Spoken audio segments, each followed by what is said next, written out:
us now to Orlando. That's where we find Jonathan Coachman, ready with our EA Sports Halftime Report. Coach. All right, Brandon, thanks very much. Welcome, everybody, to our abbreviated version of the EA Sports Halftime Report. This one is maybe not exactly in the bag yet, but there is definitely a big mountain to climb in this third quarter. The teams are already back out there, so let's not waste any time as we'll turn it back over to Brandon Godden. All right, Coach, thank you, and we welcome everyone back for quarter number 3.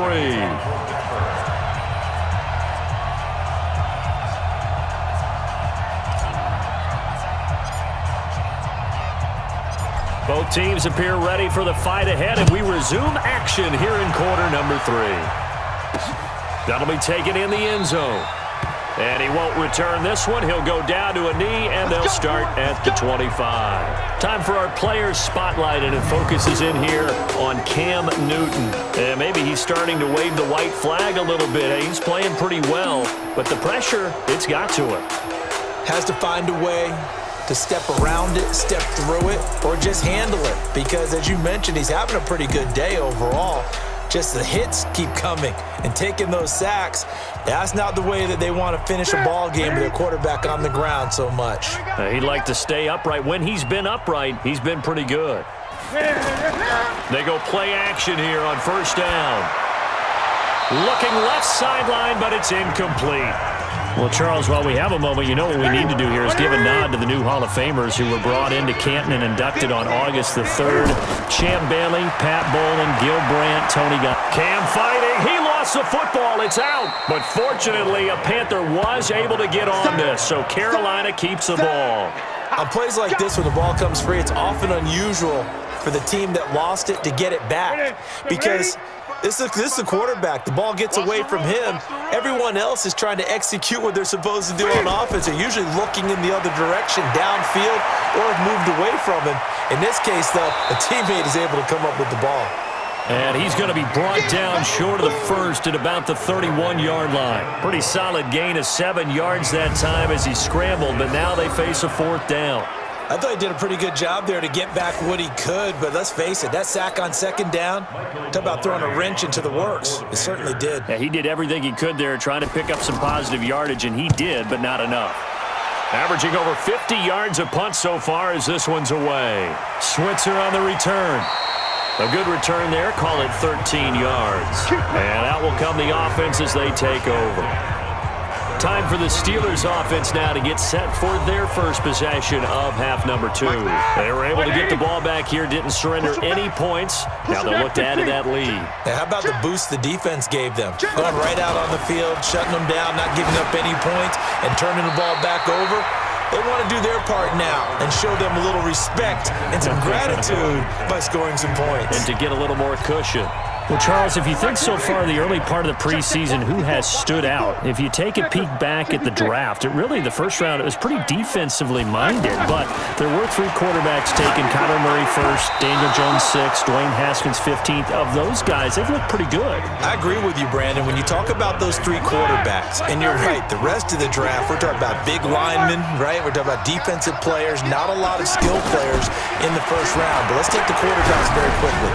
Kyler Murray, by acclimate. He's got it at the 15. And into the end zone. Touchdown, Pittsburgh.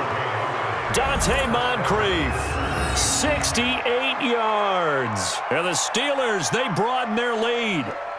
Charles, there aren't really any slow receivers, but there's fast and then really fast. He's really fast, and he showed off the afterburners there. And that he is, because when he took off, I was thinking there is no chance that he can actually reach him with that pass.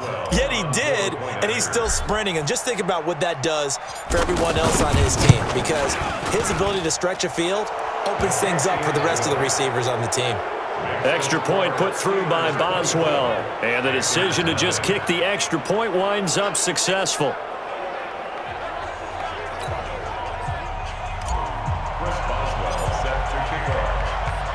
Boswell now to kick it away after the touchdown. That's fielded in the end zone. And he won't return this one. He'll go down to a knee, and they'll start at the 25. The Panthers offense here, they get ready to head back on the field. These guys had to punt last time. It has not been a very fruitful game offensively thus far. They haven't even made a trip to the red zone. And I know that everyone's going crazy on that sideline because that drives you berserk to come off the field, not really move the ball well. As you said, not even get to the red zone, let alone, not even put points on the board. They've got to just take a deep breath, relax, try and figure out what is working and call more of that. Well, they have the run for no gain. Now they'll try again from the 25 on 2nd and 10. Again, they run. Again, it's McCaffrey. And they're able to swarm him behind the line, and his rough night continues. That backs him up 1 yard and brings up 3rd down. If these guys are going to chop into that deficit, they have to do a much better job in the run game. Caught behind the line of scrimmage, no yardage to be found. Now he'll dump it underneath to his running back, complete. And he's going to be stopped here a few yards short of the first as the tackle is made at the 33. So much about offense is what you call hidden yardage. You throw the ball to someone, they catch it, and then they can make a big play. They create a play, run after catch.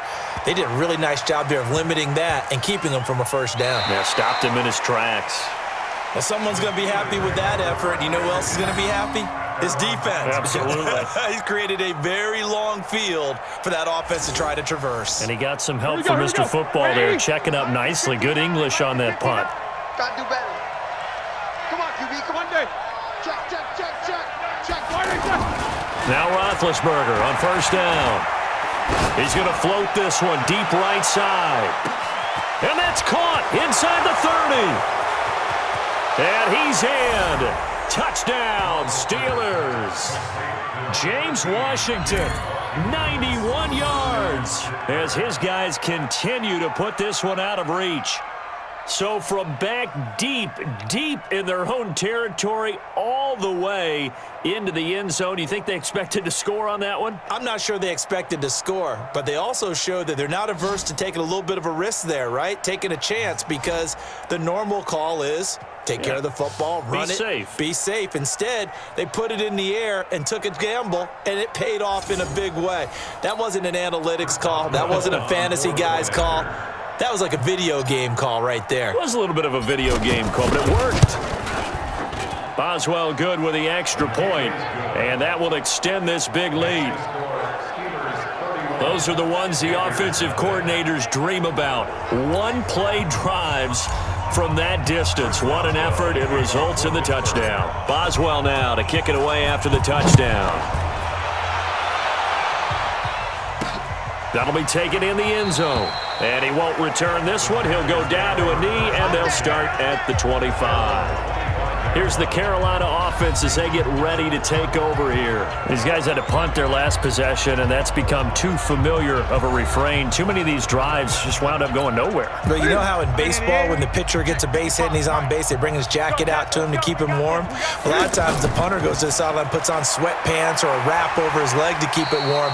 He might need a massage from the trainer right now from all the work he's getting.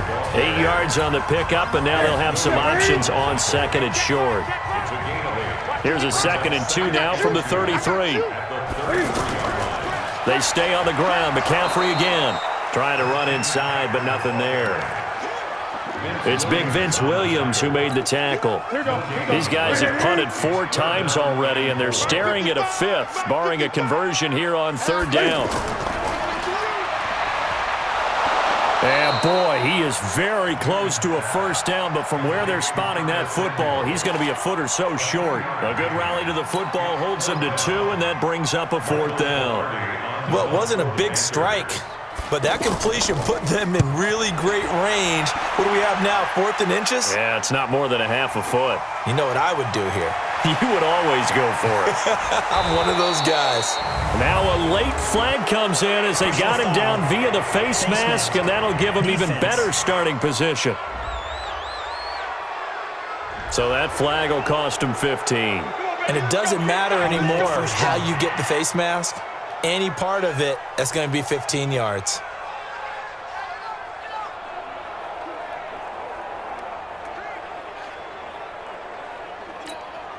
So the face mask puts them in even better shape than they were in, as they'll have a short field here on 1st and 10.